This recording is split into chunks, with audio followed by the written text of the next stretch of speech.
मैं दावे के साथ कह रहा हूं कि पाकिस्तान में मातम आने वाला है।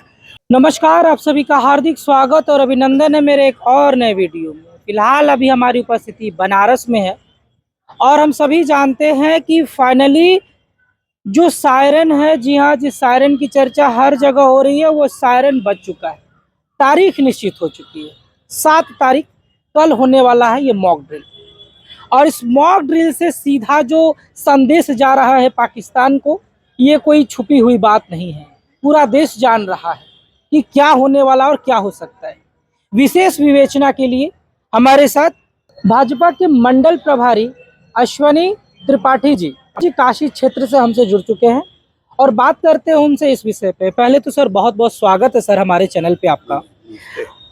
इतनी बड़ी घटना हुई है 22 तारीख को और पूरा देश जो एक परिवार है वो कहीं ना कहीं से सहर चुका है, बिल्कुल डर चुका है। किस रूप में आप देखते हैं? और फाइनली सायरन बजा है, कल सायरन बजने वाला है, मॉक ड्रिल होने वाला है, किस रूप से आप इसे देख रहे हैं? 22 तारीख की वो जघन्य घटना जिससे पूरे देशवासियों को कहीं ना कहीं झकझोर दिया है। और मैं विश्वास के साथ कह रहा हूं कि हमारा भारत एक सहिष्णु देश है, हम सहते जरूर हैं, लेकिन कहीं ना कहीं इन चीज़ों को हमने मन में, हृदय में कहीं ना कहीं ठेस बैठा है भारतवासियों के। और भारतवासियों का यह ठेस, आप जानते हैं कि हमारे प्रधानमंत्री जी कहते हैं कि हमारे देशवासियों का परिवार है। बिल्कुल, सबका साथ सबका विकास, सबका साथ सबका विकास, सबका विश्वास और सबका प्रयास, यानी सबके प्रयास से, सबके विश्वास से प्रधानमंत्री जी देश का नेतृत्व कर रहे हैं। और कहीं ना कहीं प्रधानमंत्री जी भारत के सभी वासियों को अपना परिवार मानते हैं। और यह भारत के प्रधानमंत्री के परिवार के ऊपर हमला हुआ है, तो आप सोच सकते हैं कि मुखिया कितना गर्म होगा। मुखिया ने पहले ही दिन, देश के प्रधानमंत्री ने पहले ही दिन कहा कि जिन लोगों ने इस घटना को अंजाम दिया है, चाहे वो कितने भी बड़े रसूख के हों और कितने भी बड़े आतंकवादी हों, एक एक लोगों को चुन करके जमीन से भी निकाल के मारे जाएंगे, उनके जवाब दिए जाएंगे। यह भारत के ऊपर पाकिस्तान का और खास तौर से आतंकवादियों का एक कायराना हमला है। क्योंकि कहीं ना कहीं अगर पाकिस्तान को हमला ही करना है तो सामने से आके देखे उनकी। निर्दोष लोगों को मारा गया है, निर्दोष लोगों को मारा गया। अभी तक तो जितने भी आतंकवादियों ने घटनाएं किया था वह कभी जाति नहीं पूछा, कभी धर्म नहीं पूछा, लेकिन धर्म पूछ करके निशाना पहली बार समझता हूं कि भारत जहां सभी धर्मों को सम्मान करता है, ऐसी जगह पे हिंदुओं का धर्म पूछ करके और निशाना बनाना, गोली दागना, मैं समझता हूं कि भारत के हृदय के ऊपर कहीं वार है। और भारत का कोई भी देशवासी इसे कभी माफ नहीं करेगा, कभी भूलेगा नहीं। और खास तौर से जिसका मुखिया देश का यशस्वी प्रधानमंत्री नरेंद्र मोदी हैं, जिसके गृह मंत्री अमित शाह जी हों और जिसके रक्षा मंत्री राजनाथ सिंह हों, ऐसे लोग कभी इस घटना को भूलेंगे नहीं। मैं दावे के साथ कह रहा हूं कि पाकिस्तान में मातम आने वाला है।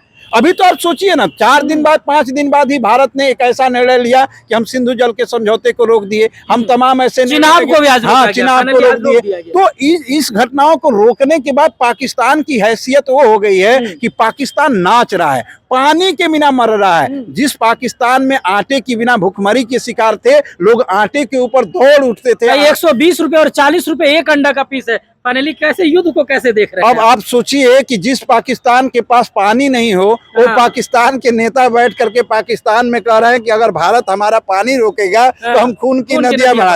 ये हंसी का पात्र नहीं है तो क्या है? भारत ये मानता है कि अब वो पूरी तरह से बौखलाए हुए हैं। उनको पता है कि भारत जो है म्यांमार से भी बड़ी घटना को अंजाम देने जा रहा है, कुछ बड़ा होने वाला है। और बड़ा ही नहीं होने वाला है। जो देश, आप सोचिए कश्मीर मुद्दा जो 370 वर्ष माने कितने 70 वर्षों से पुराना मुद्दा था, उसको भारतीय जनता पार्टी की सरकार ने हल कर दिया। तो आज जो पाकिस्तान ने कायराना हमला किया है, अभी कुछ बड़ा होने वाला है। आप जो कह रहे हैं ऐसा बड़ा होने वाला है जिसका झटका पाकिस्तान में इतना बड़ा लगेगा जिसके सदमे हुए प्रधानमंत्री कभी शायद उस सदमे से बाहर नहीं निकल पाएंगे। हम उनके लोगों को, आतंकवादियों को उनके घरों में घुस के तो मारेंगे ही मारेंगे, पाकिस्तान में घुस के मारेंगे ही मारेंगे, जिसके लिए उन्होंने पूरा जीवन ललायित होकर के पाक अधिकृत कश्मीर लिए हुए हैं। वो कश्मीर भी अब अपने हाथ में होने जा रहा है। और हम लोगों का तो शुरू से भारतीय जनता पार्टी का तो नारा है, कश्मीर तुझे हम क्या देंगे, लाहौर कराची ले लेंगे, मुझे लगता है कि ये 27 लोगों का जो बलिदान है कभी बेकार नहीं जाएगा और इससे देश भारत और विस्तृत क्षेत्र बनने जा रहा है। उनके खून पर से जो भारत के ऊपर जो हमले हुए हैं और भारत के खून बहाए गए हैं, आज भारत की सीमा बढ़ने जा रही है। पाक अधिकृत कश्मीर भारत का बनेगा और लाहौर और कराची भी हमारा बनेगा। और खास तौर से जिन लोगों ने 27 लोगों पे हमले किए, जिन लोगों ने 27 लोगों के खून बहाए, उनके 270 मारे जाएंगे। और पाकिस्तान अगर उसका विरोध किया तो 270 तो छोड़ दीजिए, पाकिस्तान कहीं ऐसा ना हो कि नक्शे से गायब हो जाए, नामो निशान मिटा दिया जाए। क्योंकि जो लोग कल तक पाकिस्तान का साथ देते थे, आज वो भी भारत के साथ आ चुके हैं। उनको पता है कि पाकिस्तान एक ऐसा देश है जिसका काम कायराना हरकत है। कभी वो अपने आप पे नहीं रहता है। कभी वहाँ के लोगों के जो बयान होते हैं, इधर आतंकवाद फैलाते हैं और उधर जाके समझौते की बात करते हैं, उधर आकर के गलवैया मिलाने की बात करते हैं। लेकिन वो भूल गए हैं कि देश में भारतीय जनता पार्टी की सरकार है। वो सरकारें चली गई जो कभी समझौते किया करती थी, जो बातें किया करती थी। आज देश का ऐसा प्रधानमंत्री है कि जो आपने हमला किया है, आप गिनते रहिए, कुछ दिनों के बाद आपके पाकिस्तान में मातम छाने जा रहा है। तात्कालिक जो सूचना है कि वहाँ के जो राजनयिक है, वहाँ के जो सैन्य नायक है, वो देश छोड़ के जा रहे हैं बड़े बड़े पदों पे। जो सेना है वो देश छोड़ के जा रही है, वो लड़ने को तैयार नहीं है। और कहीं ना कहीं उसकी लगातार गिदर भभकी आती है कि परमाणु विस्फोट हो सकता है, धमाके हो सकते हैं, बहुत सी चीज़ें हो सकती है। दोनों देश कहीं ना कहीं सामंजस्य बैठाएगा। और शुरू से जब भी ऐसी घटनाएं होती हैं, शुरू से ये चीज़ें होती आ रही हैं, हमेशा बैठ के बात करने की बात होती है। इस हमले के बाद से आपके साथ ही साथ पूरा देश किस तरह से इसे देख रहा है, क्या लग रहा है? मैं समझता हूँ कहा कि जाता है पाकिस्तान में सबसे ज्यादा कोई कांप रहा है तो वहाँ की सैन्य सुरक्षा कांप रही है। पाकिस्तान में सबसे ज्यादा कोई कांप रहा है और सबसे ज्यादा अपने को अस्थिर महसूस कर रहा है तो वहाँ के आतंकवादी सुरक्षित असुरक्षित महसूस कर रहे हैं। इसके पीछे जान लीजिए, नेता तो वहाँ के जो पाकिस्तान के नेता हैं वो तो बयान भले दे रहे हैं, लेकिन ये हश्र पाकिस्तान ने बहुत सारे युद्ध देखे हैं और भारत ने उनका जवाब किस तरह से दिया उनको ये हश्र पता है। इसलिए सबसे ज्यादा कोई कांप रहा है तो उनकी सेना कांप रही है और दूसरे नंबर पे उनके आतंकवादी कांप रहे हैं और तीसरे नंबर पे जो नेता उनके बयान दे रहे हैं पाकिस्तान के संसद में बैठ करके। मैं दावे के साथ कह रहा हूँ कि कहीं ऐसा ना हो कि हमले में वो संसद ही न रहे और वो सांसद भी न रह जाए। मैं दावे के साथ कह रहा हूँ कि अपनी सुरक्षा के लिए ध्यान दें और जिस पाकिस्तान को आतंकवाद की वो नर्सरी बनाए हैं, वो नर्सरी ही देश खत्म करने जा रहा है। और इस नर्सरी को खत्म करने में केवल भारत ही नहीं है साहब, भारत के साथ बाकी विश्व के जितने भी देश हैं, रूस का केवल पाकिस्तान को छोड़ करके अलग थलग पड़ गया है पूरा पाकिस्तान। केवल पाकिस्तान को छोड़ करके सारे देश आज भारत के साथ कंधे से कंधा मिला के चल रहे हैं।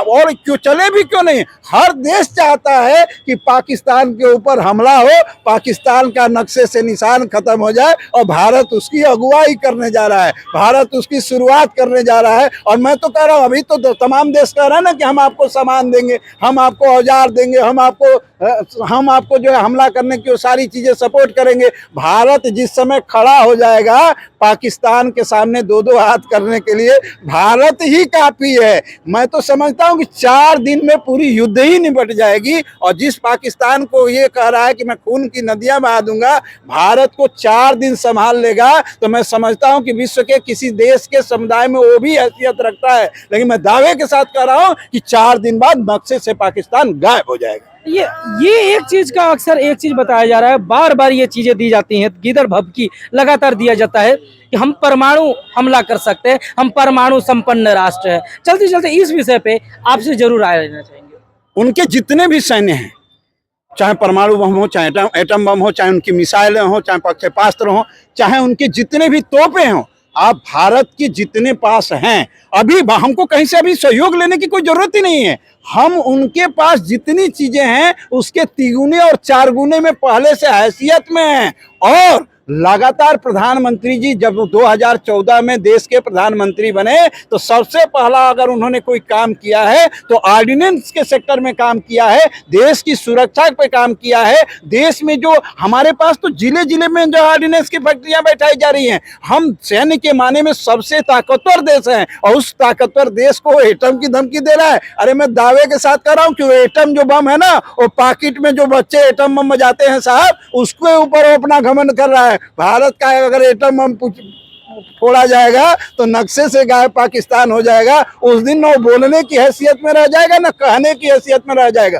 केवल अपनी लाश के बिछौने गिनने में वो समाप्त हो जाएगा। और उस दिन वो पाकिस्तान में जो मातम छाएगा, शायद देश के लोगों के सामने वो हंसी का पात्र बन जाएगा। पाकिस्तान जिस एटम बम की बात कर रहा है, यहाँ भारत के बच्चे पटाखा बजाते हैं साहब, उस एटम की बम की बात कर रहा है और उसी एटम बम से पाकिस्तान अपने को भारत को जो है नष्टाबूद की बात कर रहा है। आप सोचिए ना, कह रहा खून की नदियां बहा देंगे। अरे जिस पाकिस्तान के लोग आज पानी के बिना हाय हाय कर रहे हैं, पानी के लिए मर रहे हैं, आटा के लिए मर रहे हैं, भीख मांगने में मजबूर है, वो देश कहे हम भारत में खून की नदियां बहा देंगे। अरे आप जिस एटम बम की बात कर रहे हो, ऐसे एटम बम तो हमारे यहाँ बच्चे बजाते हैं। उस एटम बम की बात कर रहे हो, जिस दिन एटम बम तुम्हारे सामने रख दिया जाएगा और जब तुम्हारे ऊपर फोड़ा जाएगा, शायद मातम भी मनाना तुम भूल जाओगे। और ऐसी स्थिति आएगी जब लाश के बिछौने होंगे, पूरा देश का सफाया हो जाएगा और इसमें कोई सहयोग बनेगा तो पूरा देश तालियां बजा रहा होगा पाकिस्तान के ऊपर कि जो इनके साथ हुआ है वह सही हुआ है, ये उसी के हकदार थे, ये उसी की हैसियत रखते थे, इनके बड़बोलेपन इनको ले गया। बिल्कुल, बहुत ही अच्छी तरीके से सर ने विवेचना की है। बहरहाल आपकी क्या राय है इस विषय पर और आप कितने तैयार हैं, किस विषय में, किस रूप में इसे देखते हैं, हमें कमेंट सेक्शन में जरूर बताइएगा। मैं परमेश्वर मालवीय मिलूंगा आपसे एक और नए वीडियो में, तब तक के लिए नमस्कार, जय हिंद।